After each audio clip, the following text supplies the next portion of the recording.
નગરપાલિકાનો ટેકો લઈ જેસીબીથી રોડ ન ખોદી નાખતા, ખાડા ન ખોદી નાખતા, જેવી રીતે દલિત સમાજના આગમન વખતે કર્યું હતું. અને ગોંડલના દરવાજે મહેમાનોના સ્વાગત માટે સામૈયું લઈ અને તમે કીધું એ પ્રમાણે તૈયાર રહેજો.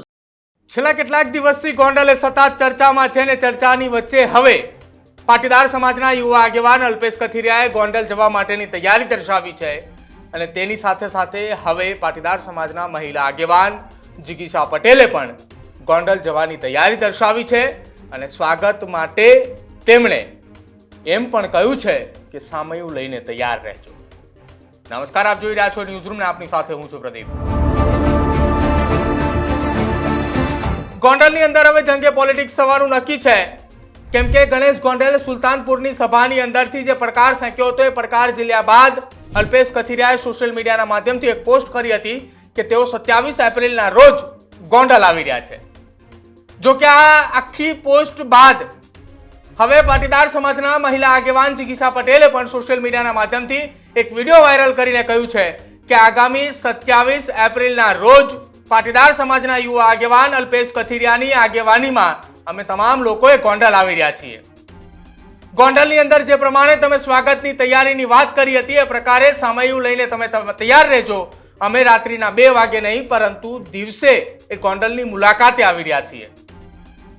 જે ગોંડલની મુલાકાત લેવા માટે જિગીશા પટેલ અને અલ્પેશ કથિરિયા સહિતના આગેવાનો જઈ રહ્યા છે, જેમાં જિગીશા પટેલે પડકાર ફેંકતા એ પણ કહ્યું છે કે તમે જે પ્રમાણે દલિત સમાજના લોકોએ ગોંડલની મુલાકાતે આવવાના હતા એ દરમિયાન ગોંડલના જે રસ્તાઓ ખોદાઈ ગયા હતા એ પ્રમાણે ગોંડલના રસ્તા આ વખતે ન ખોદતા.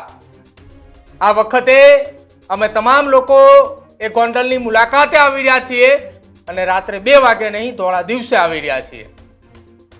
શું કહ્યું જિગીશા પટેલે સોશિયલ મીડિયાના માધ્યમથી વિડીયો શેર કરીને એ સાંભળો. પહેલા આશા છે કે કાલની જાહેરાત પછી તમને ઊંઘ તો આવી હશે. સુલતાનપુરથી ફેંકાયેલા પડકારને સ્વીકારી આવતીકાલે એટલે કે 27/4/2025 રવિવારના રોજ અલ્પેશભાઈ કથિરિયાની આગેવાનીમાં અમે લોકો ગોંડલમાં ફરવા આવી રહ્યા છીએ. અપેક્ષા એવી પણ છે કે તમે તમારા પપ્પાને કહી નગરપાલિકાનો ટેકો લઈ જેસીબીથી રોડ ન ખોદી નાખતા, ખાડા ન ખોદી નાખતા, જેવી રીતે દલિત સમાજના આગમન વખતે કર્યું હતું. અને ગોંડલના દરવાજે મહેમાનોના સ્વાગત માટે સામૈયું લઈ અને તમે કીધું એ પ્રમાણે તૈયાર રહેજો. રાત્રે 2 વાગે નહીં, ધોળા દિવસે તમને દેખાય એવી રીતે ગોંડલમાં આવી રહ્યા છીએ. જય હિન્દ, જય સરદાર. તો હાલ તો ગોંડલની અંદર ચર્ચા એક ચાલી રહી છે કે સુરત ખાતે મળેલી પાટીદાર સમાજના યુવા આગેવાનોની બેઠકની અંદર વિનુ સિંગાળાની પ્રતિમાને લઈને જે ચર્ચા ચાલી રહી હતી એ ચર્ચા બાદ ગોંડલના સુલતાનપુર ખાતે ગણેશ ગોંડલની એક જન આક્રોશ સભા હતી અને તેમાં તેમણે એ પણ કહ્યું હતું કે આગામી સમયમાં ગોંડલના અલગ અલગ ગામની અંદર આ પ્રકારની જન આક્રોશ સભા પણ કરવામાં આવશે. જો કે પહેલા જ પાટીદાર સમાજના તમામ આગેવાનો કે જે સુરતની બેઠકની અંદર ઉપસ્થિત હતા તેમાંથી તમામ લોકો હવે ગોંડલ જવા માટેની તૈયારી એક બાદ એક દર્શાવી રહ્યા છે.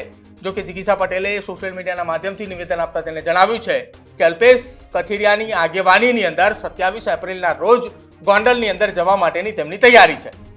જો કે આ પહેલા પણ જિગીશા પટેલ એક વખત ગોંડલ જઈ ચૂકી છે અને ગોંડલ ખાતે તેમણે વિનુ સિંગાળાની પ્રતિમા મૂકવાની સૌથી પહેલા તૈયારી અને સૌથી પહેલા વિચાર તેમણે વ્યક્ત કર્યો હતો કે ગોંડલમાં વિનુ સિંગાળાની પ્રતિમા મૂકવામાં આવે અને એ પ્રતિમા મૂકવાની ચર્ચા એ સૌથી પહેલા તેમના દ્વારા શરૂઆત કરવામાં આવી હતી. જો કે રાજુ સખિયાએ ગોંડલના પાટીદાર સમાજના આગેવાન છે તેમની સાથે તેમણે ચર્ચા પણ કરી હતી ને એ ચર્ચા બાદ સુરતની અંદર એક બેઠક મળી હતી. જો કે હવે આખા આ મામલે જિગીશા પટેલે જે સોશિયલ મીડિયાના માધ્યમથી વિડીયો શેર કર્યો છે તેમાં તેમણે પડકાર ફેંકતા ગણેશ ગોંડલે પણ કહ્યું છે કે તમે જે પ્રકારે કહ્યું હતું સામૈયા માટેની જે વાત કરી હતી એ પ્રકારે સામૈયા માટેની તૈયારી દર્શાવજો. અમે ધોળા દિવસે ગોંડલ આવી રહ્યા છીએ. તમારું શું માનવું છે સોશિયલ મીડિયાની અંદર ચર્ચાઈ રહેલા હાલ આ ગોંડલના મુદ્દાને લઈ અને ખાસ જિગીશા પટેલે ફેંકેલા પડકારને લઈને તમારું શું માનવું છે તે ખાસ અમારા કમેન્ટ સેક્શનમાં જરૂર જણાવજો. જોતા રહેજો ન્યૂઝરૂમ. નમસ્કાર.